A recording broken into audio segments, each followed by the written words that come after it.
Hey YouTube, today I'm going to be replacing a cabin air filter on a 2012 Cadillac SRX. Now for this you'll need a Phillips screwdriver and a little pick or a pair of needle nose pliers to actually remove the filter. There's 4 screws on this little shelf inside the glove compartment. Take those 4 screws out, remove the little shelf, it slides right out towards you. You'll see in just a minute.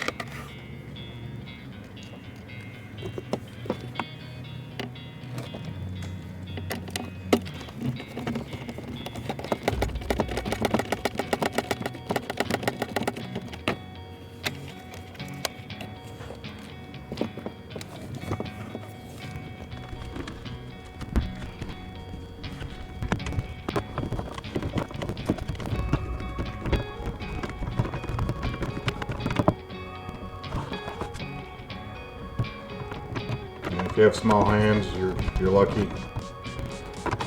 They didn't make this where people with big hands could get in there. Like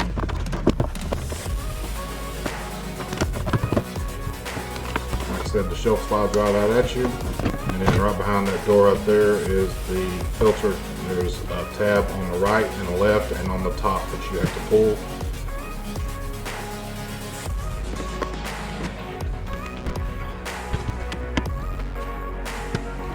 There's the filter.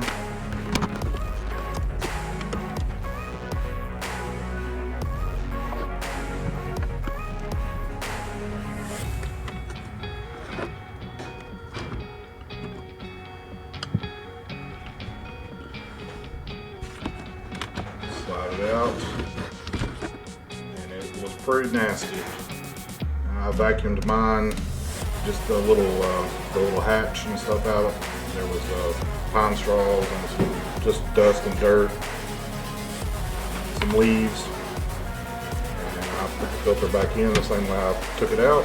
Close the door, make sure all 3 clips clip, and then put the shelf back in, install the 4 screws back in, and close the glove box, and you're done. And thanks for watching. Like and subscribe. See you guys later.